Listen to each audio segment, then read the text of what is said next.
Hoje vamos fazer uma análise de um material que chegou pra gente. Um devocional para véspera de Natal, com um foco assim bem singular. Bem diferente do esperado, né? Totalmente. Porque em vez daquele barulho e da agitação toda da época, ele nos convida ao silêncio. E faz isso olhando para uma das figuras mais quietas da história. José. Uhum. E a nossa conversa aqui vai ser para tentar entender a tese central desse texto, que parte de um versículo só de Mateus. Quando José acordou, fez o que o anjo do Senhor havia mandado. Simples assim. Pois é.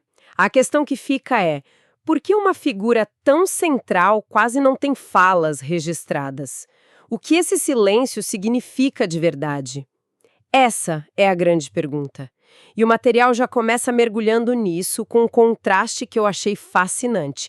De um lado, você tem Maria. Certo. A reação dela ao anúncio do anjo é uma canção, o Magnificat. É uma expressão, sabe, pública de louvor. Já do outro lado, temos José. Exato. E a ele, o texto não associa uma canção, mas uma ação. Uma ação imediata, sem questionamento. Ele acorda e faz. Nossa. E aí vem a primeira provocação do devocional, que é a de que o segredo para ouvir a Deus talvez seja, e aqui eu cito, não se deixar embrutecer pelo muito falar. Pelo muito falar. Que frase forte. Mas isso me faz pensar. O texto coloca a ação silenciosa como algo superior à expressão de Maria? Ou tá só falando de papéis diferentes? É uma ótima pergunta. Porque, sabe, atribuir a canção a ela e a ação a ele. Dá pra ler isso por uma lente de papéis de gênero da época? O devocional chega a tocar nisso? Olha, ele não entra nessa análise de gênero, mas foca a qualidade do silêncio de José como uma virtude ativa. Não é passividade. Entendi. A sugestão não é que falar seja errado, mas que o excesso, sabe? Aquela necessidade de processar tudo falando pode virar um obstáculo. O texto argumenta que falar demais pode ser um reflexo de sentir muito, mas ponderar e obedecer pouco. Sei.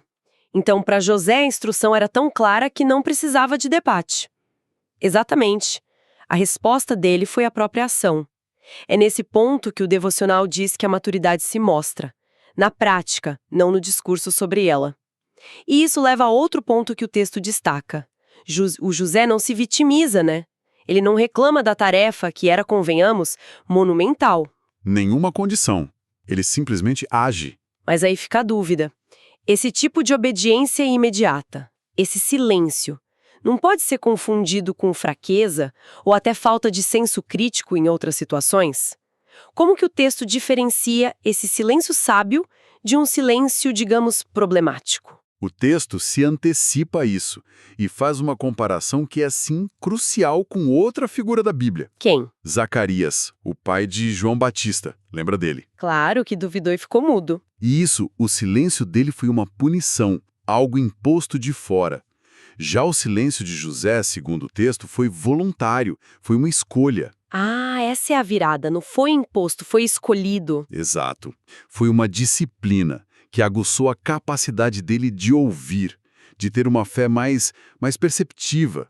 Não era falta de pensamento, era foco total no propósito. Ele estava, ocupado demais construindo o berço para ficar discutindo a madeira. Nossa, essa conexão com Zacarias muda tudo. Então não é sobre o silêncio pelo silêncio, mas sobre a origem dele. Um vem da dúvida, o outro vem da fé. E qual é o ponto alto desse argumento? Aonde esse silêncio de José o leva? É aqui que vem a ideia mais poderosa do texto, quase um paradoxo poético. Ele diz que, justamente por José ser um homem sem palavras, foi a ele que Deus confiou a guarda da palavra de Deus. Do verbo que se fez carne. Exatamente. Aquele que menos falou foi o escolhido para proteger a comunicação máxima de Deus com a humanidade. O silêncio dele, na verdade, criou o espaço. O espaço necessário para que a palavra pudesse crescer e ser ouvida pelo mundo. Que inversão fantástica. Pois é. Então, o que essa fonte sugere é que a verdade se manifesta mais no ser e no fazer do que no falar. A relevância dele não foi o que ele disse, mas quem ele foi. Exatamente. A vida dele não foi longa, nem cheia de discursos, mas o propósito foi cumprido em cheio. Por isso que o material termina com um convite a um Feliz Natal sem palavras. Sugerindo que talvez o melhor presente que a gente pode dar é a nossa presença atenta, né? O nosso serviço silencioso em vez de mais e mais ruído. Uma ideia bem contraintuitiva para os nossos dias. Totalmente. E isso nos deixa com uma reflexão final inspirada pelo próprio texto. Em um mundo que exige que todo mundo tenha uma voz, uma plataforma, uma opinião sobre tudo, Que o barulho é constante. isso, qual será a área da nossa vida que não está pedindo mais palavras, mas sim um silêncio dedicado? Um silêncio para que um propósito maior possa finalmente ser ouvido e colocado em prática.